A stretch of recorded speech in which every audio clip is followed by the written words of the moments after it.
5 seconds. Start. Before us, the Learned Council for the SSC has vehemently argued that the Commissioner has erred in law and on facts in assuming jurisdiction under Section 263 of the Act. Stop. The first and foremost submission put forth is that the Commissioner has erred in invoking his revisionary power under Section 263 of the Act in the context of the explanation within bracket C to Section 263 within bracket 1 of the Act. Stop.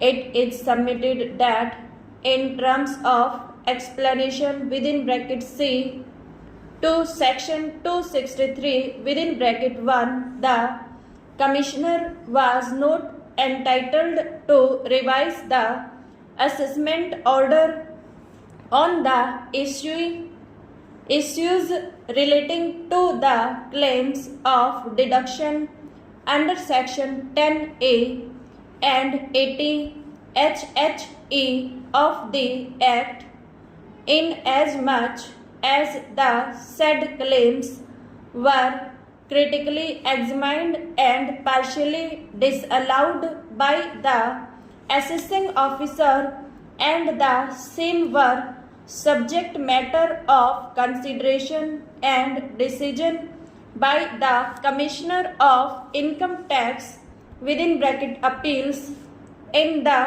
quantum proceedings. Stop.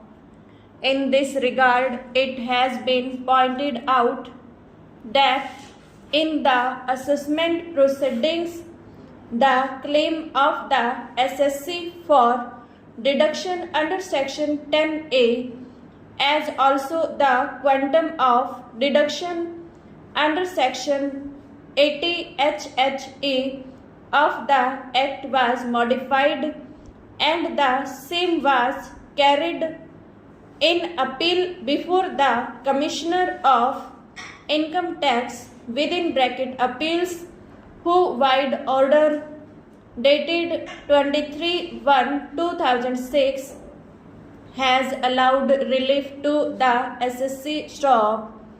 In these circumstances, the Commissioner was precluded from examining the same in terms of Section 263 of the Act. Stop. Stanza. It is brought out by the Learned Council is that the SSC is engaged in the business of development and export of software, and it has been expanding its business on a substantial scale over the years. Stop.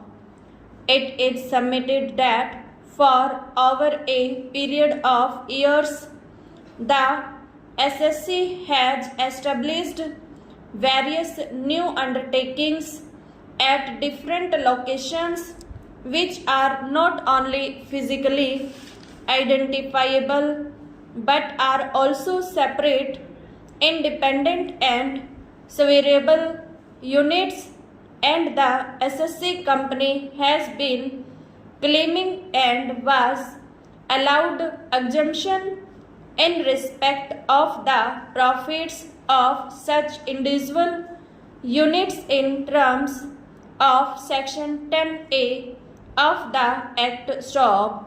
It was pointed out that insofar as the assessment year 2002-3 is concerned, the SSC had 10 separate undertakings eligible for the claim of deduction under Section 10A of the Act, which had been set up over various years. Stop. This also included 2 undertakings which were set up During the year under consideration stop, it was submitted that the assessment under section 143 within bracket 3 of the Act was completed by the assessing officer after examining assessee's eligibility for the claim of deduction under section 10A of the Act, and in this context reference was also made to the discussion made in the assessment order. Stop.